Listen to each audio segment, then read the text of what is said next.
I started this pattern on a rainy spring morning, and I'm finally finishing it and getting it off to you. It is the tulip scarf, the sister of the tulip cowl pattern that I published recently. This one is made with fingering weight yarn. I used a sock set from Less Traveled Yarns. In fact, I did a review of this yarn earlier in the year. It's an 80% merino wool, 20% nylon blend, and it's bouncy and soft, and it will be so warm, even in this open, airy, lacy stitch. Perfect for this transitional season.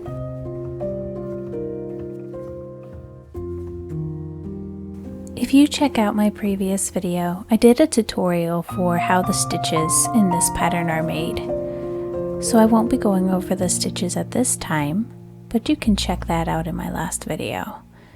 In this particular video, I'm going to show you how to finish a lace item by wet blocking it, hand washing it, and getting it all ready to be worn. Of course, that first step is weaving in the ends, which is a dreaded process, but one that must be accomplished in order to present our item beautiful and complete. I feel like after some time, eventually, maybe as I mature into a well-seasoned maker, I will find this process to be fulfilling and cathartic. But at this point in time, it mostly just feels like a chore.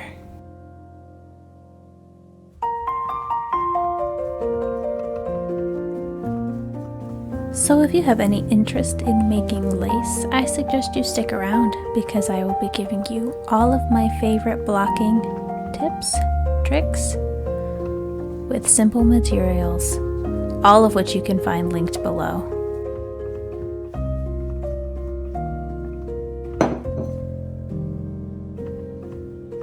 I will be using the Soak Wool Wash in the Fig scent. I like this wool wash because it doesn't require you to rinse the item. You simply soak the item and it lifts out any oils or dirt that the yarn may have accumulated while you made it or while it sat in a bin waiting to be finished. Simply squeeze the water gently through the item with the soap already in the water so they're together. Don't wring it, don't stretch it, just gently soak it. I will be using these blocking mats that are from We Crochet. You can also find them on the Knit Picks website. I'll have them linked below. They're interlocking foam mats, which makes them very easy to stick straight pins into, and they're water resistant, so the water from the item that I'm blocking will not soak into it and cause a problem or make them to be sopping wet in any way. Before I block my scarf, I'm going to squeeze gently out the excess water, but not wringing it. I don't want to twist or pull the stitches, just gently squeeze the excess water out.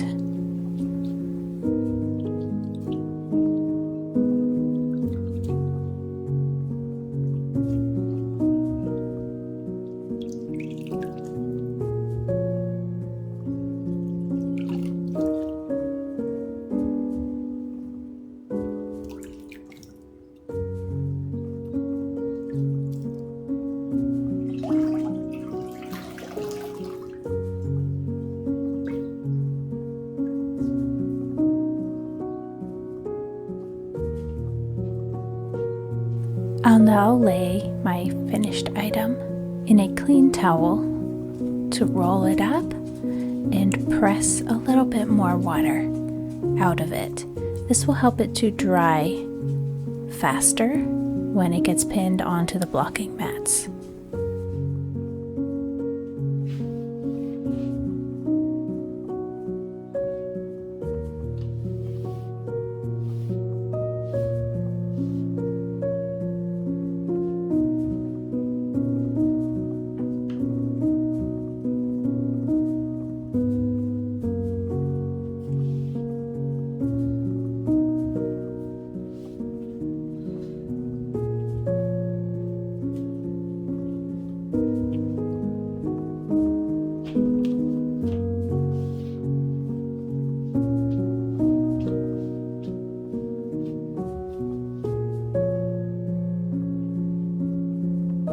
scarf now smells so fresh and clean. It makes this entire experience of wet blocking my items to be one of the most relaxing parts of finishing. I don't love placing the pins, but the soaking it, the smell of the wool and the wool wash, all of these sensations I find to be very satisfying.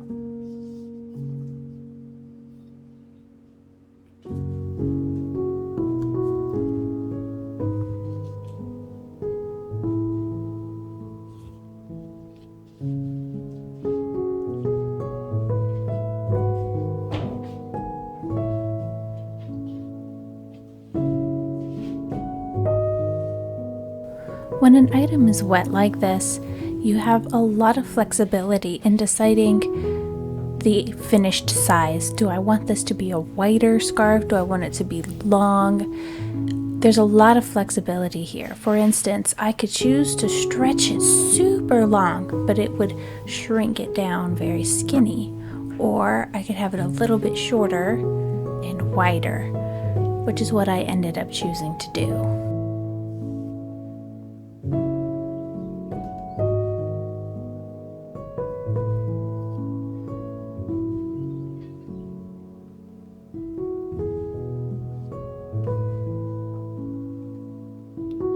There seems to be a significant amount of debate in the crocheting community online about whether items need to be blocked when they're finished or not.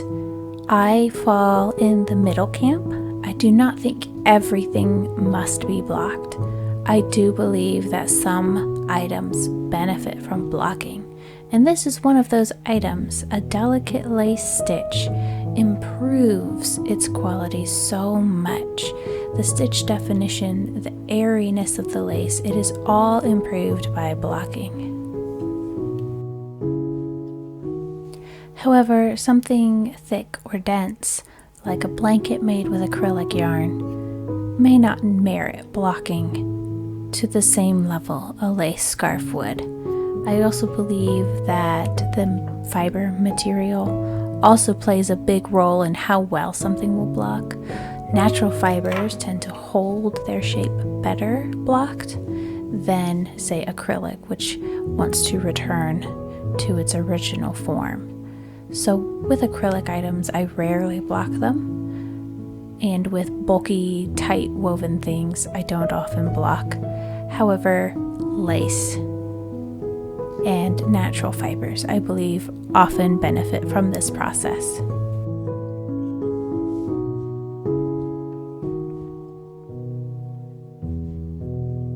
I wanted to add some weight to the ends of my scarf, so I made two 4-inch tassels using the two colors that came in my sock set.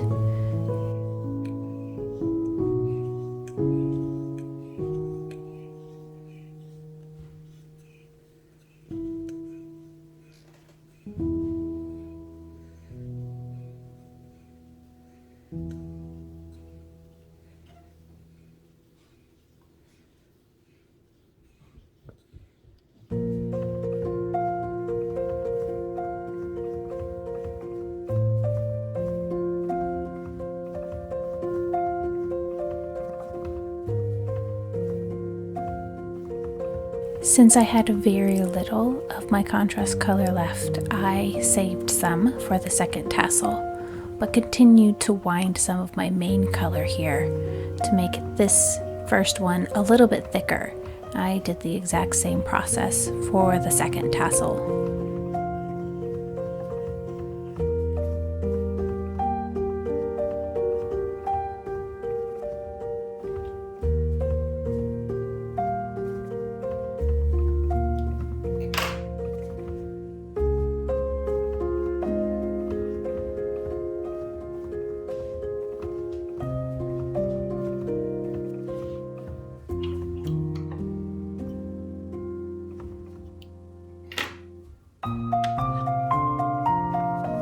When blocking an item, there are several different methods that can be used. The one I showed you today is called wet blocking. It's where you wet your item and then you block it.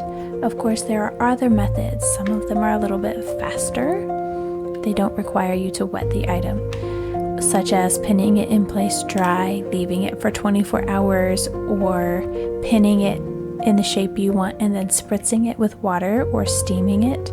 All of these will relax the fibers and help them to open up to provide that beautiful airy quality and those very nice straight lines on the edges that we're looking for when we block an item.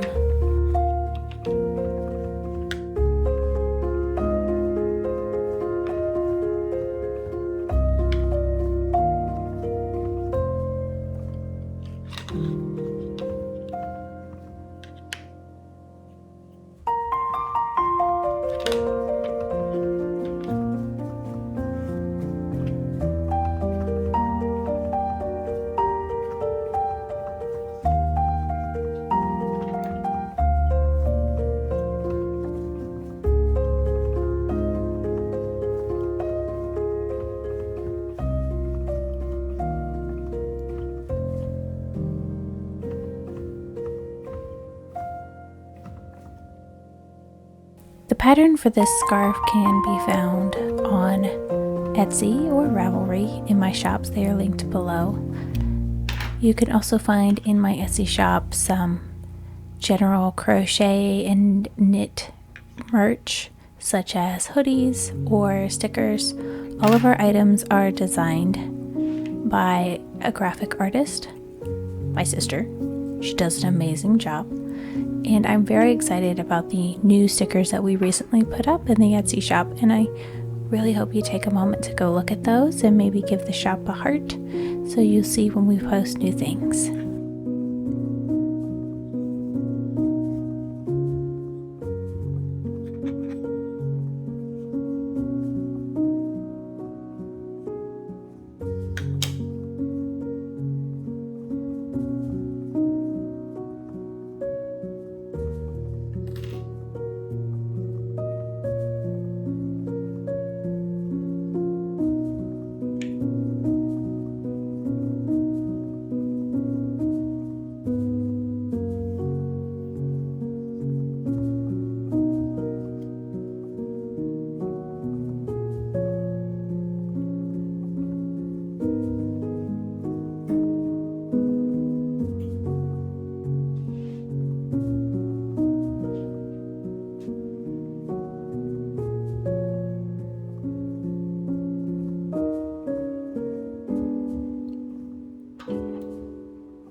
Once your item is dry, you simply remove the pins and put any other finishing touches on it that you want. For instance, once I'm finished removing the pins, I'll add my tassels. And then you take it for a spin, show it off, wear it, let people look at you and be like, "Did you make that?"